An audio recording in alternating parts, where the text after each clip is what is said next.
یقینی طور پہ یہ بڑا اہم معاملہ ہے اور میں اس کا جو آغاز ہے وہ افتخار صاحب آپ سے کرتا ہوں، پھر ظاہر شاہ شیرازی صاحب کو بھی شامل گفتگو کرتا ہوں۔ ایگزیکٹلی یہ آؤٹ آف نو ویئر لکی مروت کو ہم دیکھیں یا بنو کو دیکھیں تو یہ کیا ہونا شروع ہو گیا ہے؟ یہ جو ہیڈ لائنز ہیں اس کے نیچے جو ڈیٹیل ہے جو ہم نہیں پڑھ پا رہے، ذرا وہ ہمارے لیے ڈی کوڈ کیجئے نا کہ ایگزیکٹلی مسئلہ اس وقت ہے کیا؟ دیکھیے، جو خیبر پختونخوا کے جنوبی اضلاع ہے ساؤتھ آف کے پی، ایک بات تو ضروری سمجھنا ہے کہ جب سے 2021 کے بعد سے ہم ایک سٹیپ رائز دیکھ رہے ہیں ایپی کرو میں، جس میں وائلنس کی ایک ایسکیلیشن ہے، اور ہم دیکھ رہے ہیں کہ پے در پہ خیبر پختونخوا اور بلوچستان کے اندر جو ہے ویریس واقعات دہشت گردی سے ریلیٹڈ جو ہے وہ سامنے نظر آ رہے ہیں۔ اس کا اگر پورے ملک کا موازنہ کیا جائے تو تقریباً 67% یعنی 67% جو ہے وہ ساؤتھ آف کے پی کے اندر جو 3 ڈویژن ہیں، کوہاٹ ڈویژن، بنو ڈویژن اور ڈیرہ اسماعیل خان ڈویژن کے اندر ہے۔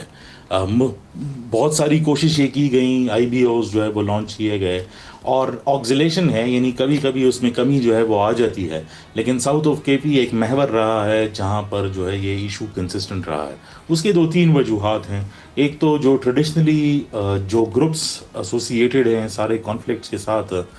جتنے بھی ٹیررسٹ آرگنائزیشنز ہیں، ان سب کے جو مین اسٹرانگ ہولڈس تھے وہ ٹریڈیشنلی ساؤتھ آف کے پی کے اندر ہی رہے ہیں، یعنی دونوں وزیرستانز جو ہیں وہ اسی ایریا کا جو ہے وہ حصہ رہے ہیں۔ لیکن جو ہم کرنٹ ایسکیلیشن جو ہے وہ دیکھ رہے ہیں، اس کے اندر ہم کچھ پرانی اینٹیٹیز ہیں جس کے ساتھ القاعدہ کے جو ہے وہ روابط تھے، اور انہوں نے باقاعدہ طور پر جب پاکستان اور افغانستان کی جو ہے وہ ایک جنگ شروع ہوئی اور غضب للحق جو ہے وہ آپریشن کیا گیا، تو اس کے بعد سے انہوں نے اعادہ کیا تھا کہ ہم پاکستان پر افغان طالبان کی مدد کے لیے جو ہے وہ آئیں گے۔ تو کلیئرلی اس کے جتنے بھی تانے بانے ہیں وہ سب کے سب کراس بارڈر جو ہے وہ جا کے ملتے ہیں، لیکن یہ کہنا کہ اس کی کنسنٹریشن اس ایریا کے اندر نہیں ہے، گورنمنٹ کی رٹ جو ہے وہ چیلنج ہے، اور آپ دیکھ رہے ہیں کہ کنسسٹنٹلی وہاں پر واقعات ہوئے ہیں۔ آپ نے بنو کا ذکر کیا، اس کے بعد لکی مروت کے اندر ہوا واقعہ، اور آج صبح بھی یعنی جس ٹائم پہ ہم بات کر رہے ہیں اس میں ایک گاڑی تھی جو پیسے جو ہے وہ لے جا رہی تھی بینک میں ڈسپوزل کے لیے، اور تقریباً 8 کروڑ روپے اس میں سے جو ہے انہوں نے جو ہے وہ چرائے، اور باقاعدہ طور پر اس کی ویڈیو جو ہے وہ بنائی۔ تو لا انفورسمنٹ کے لیے ایک چیلنج جو ہے وہ ضرور ہے، لیکن سب سے بڑا چیلنج وہاں پر گورننس کا ہے۔ اچھا، اس میں شیرازی صاحب جو بات افتخار فردوس صاحب کر رہے ہیں وہ ڈیفینیٹلی گورننس ایک اپنی جگہ موجود ہے، اب ہم ان ڈیٹیل ڈسکس کرتے ہیں، لیکن مجھے ذرا تھوڑا اس کو سمجھنا ہے کہ یہ ابھی ہی کیوں ہو رہا ہے۔ یعنی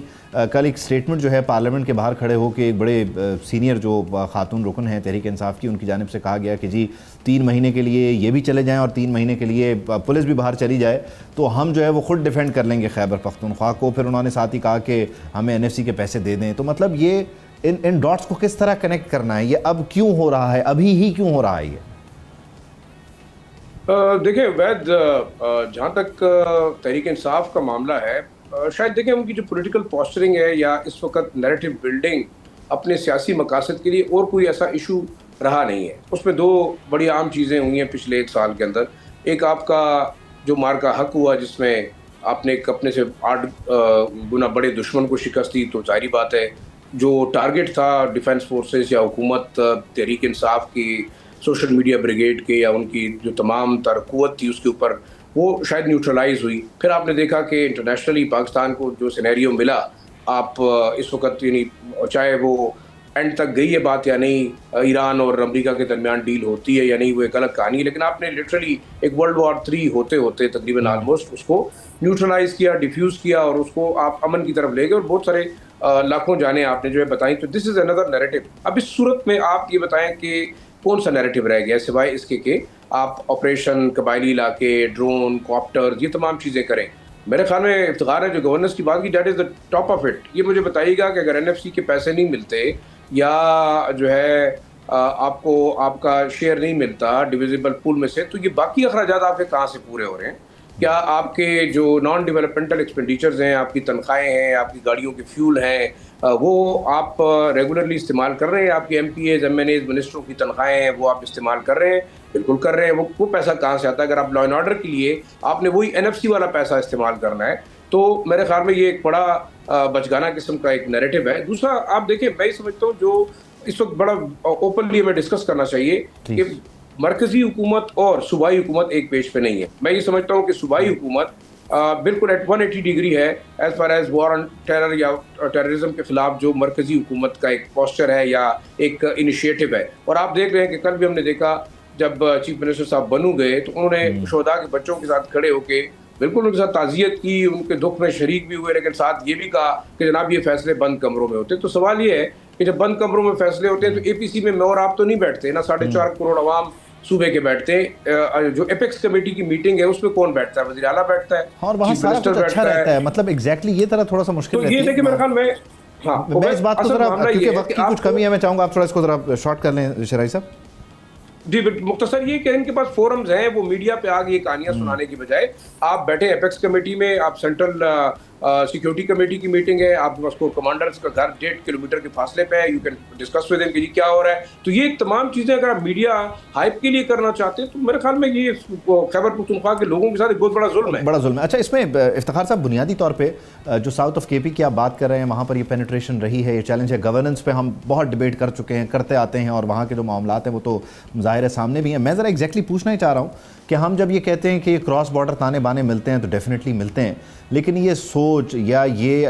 جو نظریہ ہے وہ یہاں پر موجود ہے, اور اس کو پرسویڈ کرنا اور پھر اس کے لیے راستہ بنا کر دینا. یعنی اگر ہم 2 مثالیں لے لیں, ایک طرف بلوچستان کی حکومت ہے جو بنیادی طور پر اس ساری صورتحال سے ڈیفرنٹ طریقے سے ڈیل کر رہی ہے, اور ایک طرف اگر خیبر پختونخوا کی حکومت ہے جو ساری صورتحال کے لیے راستہ بنا کر دے رہی ہے, تو یہ کتنا بڑا ایک ڈیوائیڈ ہے, چیلنج ہے وفاق کے لیے, اور مطلب اس کو کیٹر کرنے کے لیے پہلا قدم کیا ہو سکتا ہے آپ کی نظر میں؟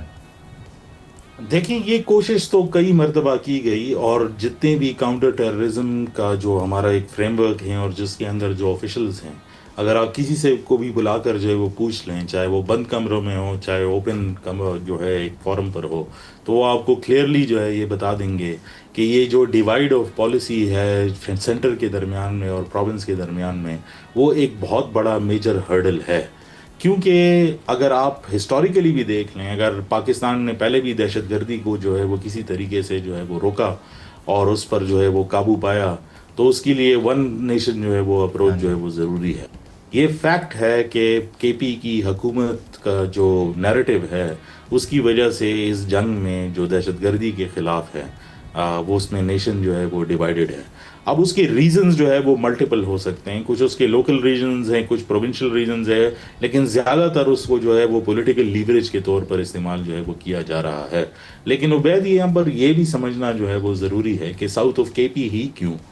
جس میں ہم اسکلیشن جو ہے وہ دیکھ رہے ہیں, اور خصوصی طور پر اس ایریا میں کیوں, کیونکہ جو کرنٹ سیناریو کے اندر ہے, اور یہ آفیشیل ریکارڈ کا حصہ ہے کہ پاکستان نے جو کرنٹ سیناریو سے باہر نکلنے کے لیے جو عالمی ایک تیل کی شارٹیج ہوئی ہے اور فیول کی شارٹیج,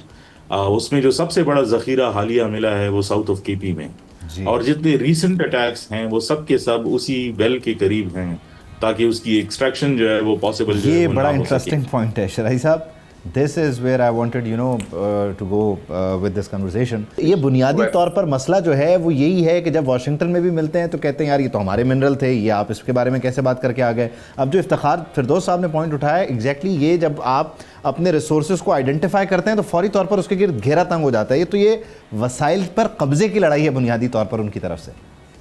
دیکھیں میرے خیال میں یہ پاکستان کی حد تک نہیں, آپ ریپبلک آف کانگو میں دیکھ لیں, آپ نائجیریا میں دیکھ لیں کیا ہو رہا ہے وہاں پہ, آپ کو اسی قسم کی ملیٹنسی, اپرائزنگ, لوکل ٹرائبل فیوڈز اور یہ چیزیں نکلیں گی. افتخار نے جس طرح اشارہ کیا, افتخار وی ٹوگیدر کورڈ لاٹ یہ ٹرائبل ایریاز اور ملیٹنسی. آپ دیکھیں جہاں جہاں آپ کو ملیٹنسی نظر آتی ہے, یہاں آپ کو وہاں پہ کوئلے کی مائنز نظر آئی ہیں, یا زمرد کی کانیں نظر آئی ہیں, یا آپ کو گیس کے فیلڈ نظر آئے ہیں, تو مطلب دیٹ واز پراپرلی. ہم یہ نہیں سمجھتے کہ یہ انڈیجنس ملیٹنسی ہے. ٹی ٹی پی کہاں سے بنی, یہ دس اے لانگ ڈسکشن. لیکن جب پراکسیز آپ کے ویسٹرن بارڈر سے ان لوگوں کو باقاعدہ فنڈ کر کے, فائنینس کر کے, ٹرین کر کے تک بھجوا رہے, تو they are for a purpose. میں تو یہ سمجھتا ہوں کہ پاکستان کی جو اس وقت امیج تھا, ایک تو اس امیج کو ڈیمورلائز کرنے کے لیے ہندوستان میرے خیال میں از ویری مچ ایکٹیو, اور یہی وہ لوگ ہیں, چاہے وہ فتن ہندوستان ہے یا خوارج ہیں جیسے کہ ہماری